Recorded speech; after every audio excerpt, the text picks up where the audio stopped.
Hello guys, and welcome back to our final episode of Fluxo's Fan Factory Tours, and this time we're checking out the most recent build in Update 6.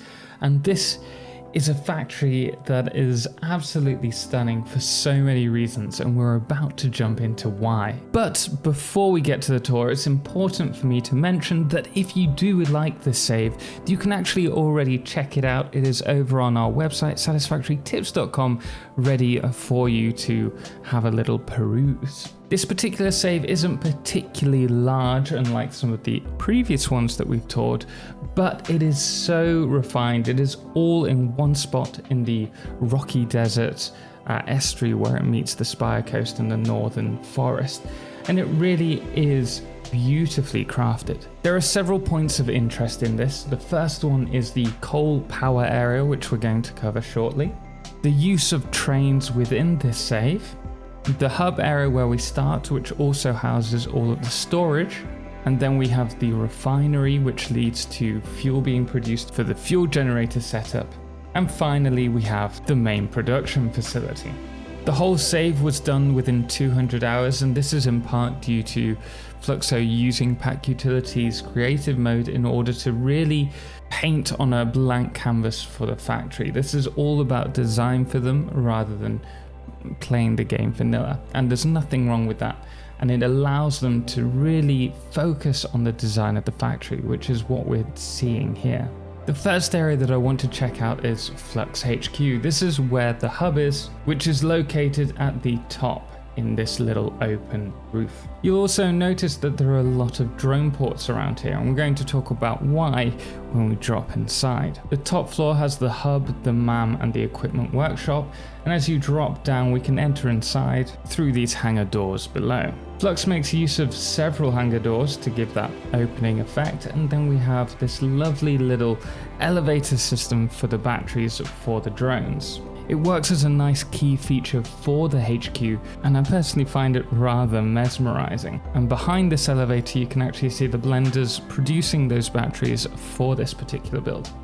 However, it's the other section of this that I feel is more interesting. This is the storage system that Fluxo has developed. I love how they show off the item on a moving elevator, as well as the sign and then the actual storage area to the left. Fluxo does a brilliant job of bringing it all together and then just adding little elements that really pick apart and make the build stand out, such as these signs both for the ceiling and the floor. On the opposite side we have a second storage area, and all of these storage units have been supplied from the drones. The floor in between holds the awesome sinks so that any extra items are sunk, and then above we find ourselves at an autosave, but also the hub area.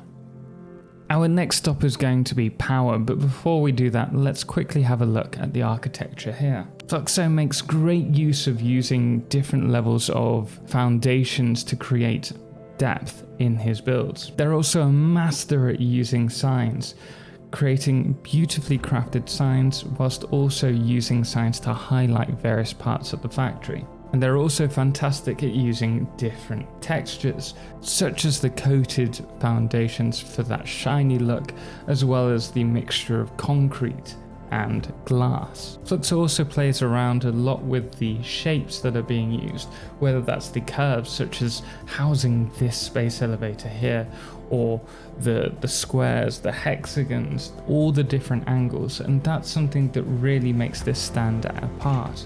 And everything is nicely tied to the base foundations. There are also different levels in place, whether that's for the trains or the highways that run beneath. All of it is brought nicely together. It all feels very complete. As I mentioned, very refined. Now, if you are enjoying this video, make sure to drop a thumbs up. It really is greatly appreciated and helps more people see this. But also don't forget to check out Fluxo's channel. There is a link to his below. And if you haven't already, why not subscribe to my channel? Our next stop is Flux Power, and this is the coal power plant setup.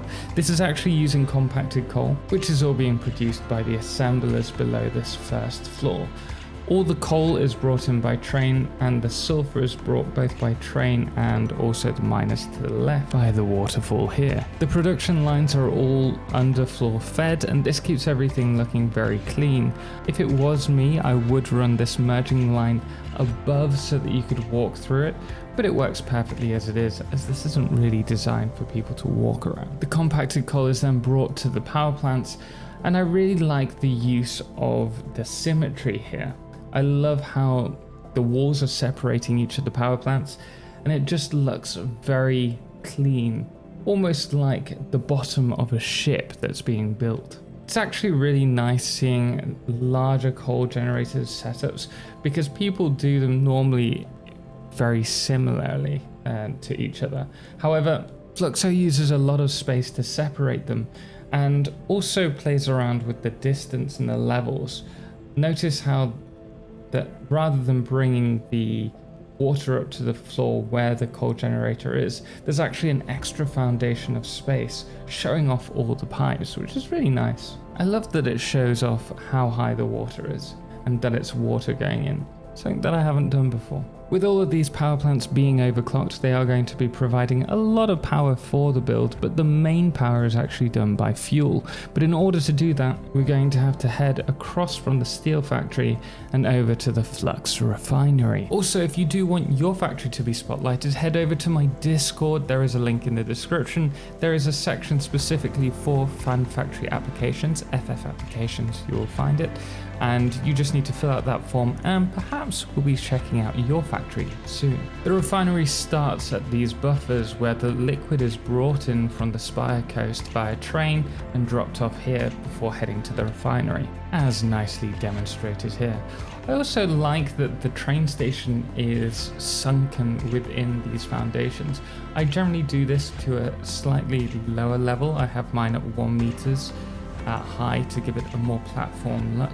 But having it sunk actually looks really cool. The oil is then brought up and into the top section. Here Fluxo has a couple of dozen refineries that are dedicated to producing fuel, and any excess fuel is used in a recycled plastic and rubber setup just over here. I really enjoy Fluxo's use of the ceilings with them being gaps, and another thing that really stands out about this particular build is this one glass wall which features this space elevator. Really nice attention to detail there. The fuel is then exported via train along a push-pull system to the fuel generator area. Aptly named Flux Power Red. I mean, Flux Power, but power in red. And the reason why I say it's in red is out. It's because the dropped off fuel is combined with compacted coal to produce turbo fuel, which is then fed to these 48 fuel generators to produce the rest of the power that they need in this factory. And if you're wondering where all that oil comes from, well, in the Spire coast, past this beautiful waterfall that's been featured, we have all of the oil being brought up along a pipeline bus. It's pretty simple, but at the same time it is very clean as well. Our final section is a basic factory which produces the resources such as iron plates, screws, rods, copper sheets, wire and cable. This section is slightly different compared to the rest in terms of the architecture. Again, there's a great use of depth, but there's more use of curves and clipping all of the glass together to create this beautiful tiered effect on the windows. There's also the highway beneath it, as well as a line for trains, which works really well. It's such a beautifully blended build. The production floors, if you're interested, again follow the below floor feeding, and it does have a very clinical look to it. And I think that's due to the whites and also the use of the signs. Gosh, that train running through looks amazing. The resources are then sent to the drones and sent off to the hub area to be stored, and any excess is sunk. But that is all we have time for in this one. If you do want to check out the save and see the quartz or steel factories or some of the other elements, do check out satisfactorytips.com, and again, don't forget to drop a thumbs up for this video if you liked it. Until next time, thank you so much for watching, and thank you so much to all of our amazing supporters, most notably our Solar Eclipse patrons, Cerebral Tag, James Irwin, Firefless and Jerry 2, as well as our Lunars, The Calamity, Dixie Chris and Ben, and our blood moon of the day, which today is Salchin Husky. Until next time, as always, ciao for now.